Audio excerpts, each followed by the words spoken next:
یہ اللہ رب العالمین کی طرف سے بہت بڑا انعام ابراہیم علیہ السلام کو اس لیے عطا کیا گیا کہ انہوں نے اپنی قوم کو چھوڑا، اپنے والد کو چھوڑا، اپنے گھر کو چھوڑا، پھر اللہ نے کیا دیا؟ 2 بیٹے دیے، دونوں ہی نبی دیے، اور اللہ فرماتا ہے ہم نے ذکر کو بھی بلند کر دیا۔ ذکر کو بلند کیسے کیا؟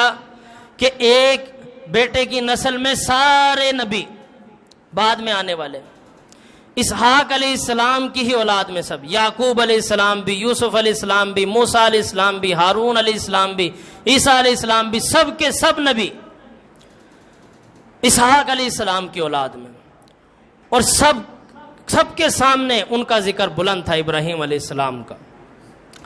دوسرے بیٹے تھے اسماعیل علیہ السلام۔ اسماعیل علیہ السلام میں سب نبیوں کے امام محمد الرسول اللہ صلی اللہ علیہ وسلم کو پیدا فرمایا۔ ایک قربانی، اور اس قربانی کا اجر آج تک ابراہیم علیہ السلام کو مل رہا ہے۔ وہ جو اس وقت قربانی دی تھی ابراہیم علیہ السلام نے، اپنے گھر کو چھوڑنے کی، اپنے والد کی باتیں سنی تھی، اپنی قوم کو چھوڑا تھا، پوری قوم میں ایک موحد بندہ، اور جب وہ وہاں سے نکلے اور رب سے مانگا، اللہ نے کہا ہم نے اس کا ذکر بلند کر دیا۔ آج آپ کو پتہ ہے کس طرح ذکر بلند کیا؟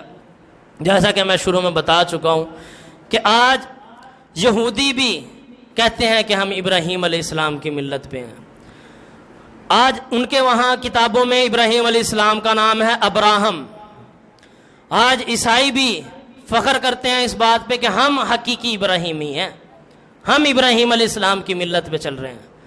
مشرکین مکہ بھی یہی کہتے تھے کہ ہم ابراہیم علیہ السلام کی ملت پہ ہیں۔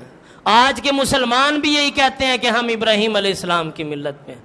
سب کی سب یہی کوشش ہے کہ ہم ابراہیمی بن جائیں، ابراہیم جیسے بن جائیں، کوئی بھی مذہب کا ہو، سب کے سب کی بات وہیں جاتی ہے ابراہیم علیہ السلام پر۔